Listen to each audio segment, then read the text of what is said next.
দোয়া ইউনুস, দোয়া ইউনুস, লা ইলাহা ইল্লা আন্ত সুবহানাক ইন্নী কুনতু মিনাজ জালিমিন। হাদিসে কুদসিতে আল্লাহ বলেছেন, আনা ইনদা যান্নি আবদি বি, বান্দা আমার প্রতি যেমন ধারণা করে আমি তেমন আচরণ করি। আপনি যদি চিন্তা করেন, করে দেখি হয় কি না, দেখি ট্রাই করি, তাহলে ওই আল্লাহ তাআলা বলবেন ঠিক আছে দেখতে থাক, নিয়মিত করবেন। এবং আমি বহু মানুষকে পার্সোনালি এটার পরামর্শ দিয়েছি, ওনারা আমল করেছেন, আমল করে উপকৃত হয়েছেন। এরকম বহু মানুষ আছেন, বৃদ্ধ মানুষ, বাবা ক্যান্সারে আক্রান্ত হয়েছেন অনেক দেরিতে, আল্লাহ তাআলা অলৌকিকভাবে সাহায্য করেছেন। হ্যাঁ, কখনো যদি আল্লাহ তাআলা এই আমলগুলো করার পরও আমার বিপদ দূর না করেন, তাহলে হয় আমার আমলের মধ্যে কোনো ত্রুটি ছিল, অথবা আমার এই বিপদ দূর না হওয়ার মধ্যে আমার জন্য কোনো কল্যাণ নিহিত ছিল। আল্লাহ তাআলা আমার দোয়া কবুল করে যে উপকার হতো তার চাইতে বেটার কিছু হয়তো আমাকে দিবেন, এই ইয়াকিন একজন ইমানদারের থাকবে। এরকম যদি কেউ করে, আল্লাহ রাব্বুল আলামিন জাআলাল্লাহু লাহু মিন কুল্লি হাম্মিন ফারাজা ওয়া মিন কুল্লি যায়কিন মাখরাজা, সকল পেরেশানি থেকে, সকল টেনশন থেকে বের হওয়ার পথ আল্লাহ তাআলা অলৌকিকভাবে তার জন্য আবিষ্কার করে দিবেন। এবং আমি আমার জীবনে যেটা বলেছিলাম, বিস্তারিত বলতে চাই না, এরকম পরিস্থিতি আসছে যে চোখের সামনে কোনো আপাতত রক্ষার কোনো পথ আর খোলা নেই, এমন ভয়াবহ বিপদ, এমনভাবে আল্লাহ তাআলা সাহায্য করেছেন যে এটা কল্পনা করলেও মনে হয় যে স্বপ্নের মতো। কিভাবে এখন এই লোক এই জায়গায় আসলো আমার সাহায্যের জন্য, এই লোক তো এটা আমি এই জায়গায় আসার কথা না, টিকুনি এসে হাজির হয়ে গেলেন এবং উপকারটা, আমার সমাধানটা হয়ে গেল সমস্যা।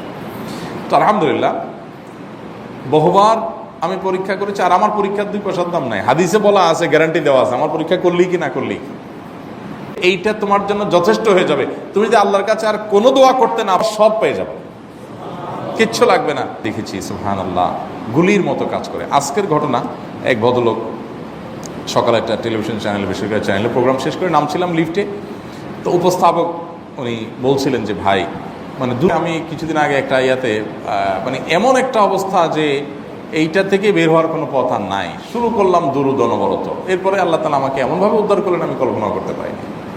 আলহামদুলিল্লাহ, এই আমলগুলো করে অনেক ভাইরা আমাকে অভিজ্ঞতা জানাইছে যে আলহামদুলিল্লাহ তাদের অভিজ্ঞতা অলৌকিক। হ্যাঁ, ওই যে বললাম, কখনো যদি আল্লাহ তাআলা আপনার দোয়া কবুল না করেন, তাহলে হয় আমার ত্রুটি আছে, আর না হলে আমার জন্য আল্লাহ তাআলা এর চেয়ে বেটার কিছু রেখেছেন, আমি সেই ইয়াকিন রাখবো ইনশাআল্লাহ বিইذنিল্লাহ।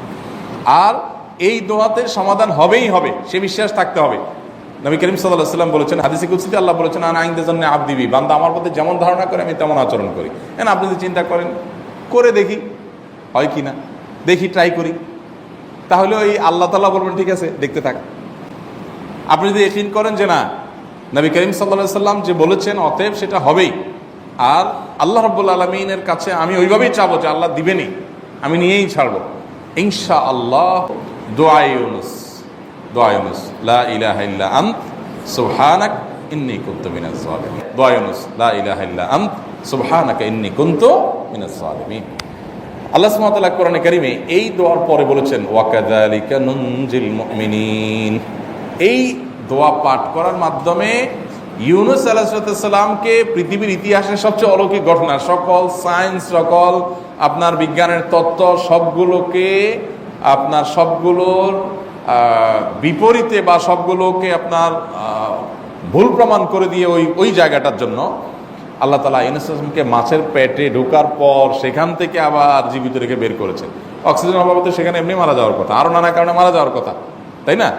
কিন্তু আল্লাহ তাআলা তাকে রক্ষা করেছেন, কারণ উনি ওই বিপদে পড়ার পর থেকে এটা পড়তেছিলেন, লা ইলাহা ইল্লা আনতা সুবহানাকা ইন্নী কুনতু মিনাজ জালিমিন। তো আল্লাহ তাআলা কোরআনে বলেছেন, এটা ইউনুস, তার নবী ইউনুস আলাইহিস সালামকে আল্লাহ তাআলা এর মাধ্যমে রক্ষা করেছেন, সেটা তার জন্য খাস না, এটা তার জন্য স্পেশাল না, বরং আল্লাহ বলেছেন ওয়া কাযালিকা নুনজিল মুমিনিন, এটা দিয়ে আমি তাকে রক্ষা করেছি, একইভাবে ঈমানদারদেরকেও এইটার মাধ্যমে রক্ষা করব। এটা বড় অস্ত্র পেয়ে গেলাম। দোয়া ইউনুস বেশি বেশি করবো ইনশাআল্লাহ, লা ইলাহা ইল্লা আনতা সুবহানাকা ইন্নী। আমার দেশে আবার দেখা যায় বিপদ হয়ে গেলে